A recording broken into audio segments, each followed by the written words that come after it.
Mga estudyante sa Calasiao, Pangasinan na nagtapos ng grade 12, tinutulungan ng peso para magkaroon ng trabaho. Ang detalye sa report. Prioridad ang mga residente ng Calasiao, Pangasinan sa pagbubukas ng trabaho kasabay ng pagbubukas din ng mga establishmento sa bayan. Dahil dito, tumaas din umano ang employment rate sa bayan. Target ng Public Employment Services Office na mapataas pa ang local employment sa bayan.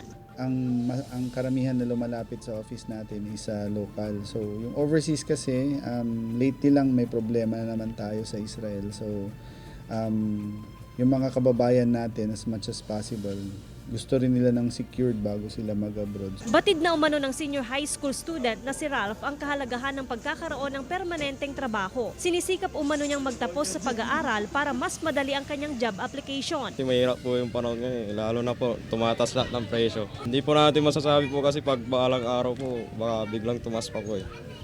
Yung mga bilihin po, like yung mga bigas, ganun po. Kaya habang mas bata pa, dapat alam na po kumita. Sinusuyod ng peso ang mga high school para sa career assessment upang matulungan ang mga estudyante ng senior high na mapili ang tamang kurso at makapaghanap na rin ng trabaho.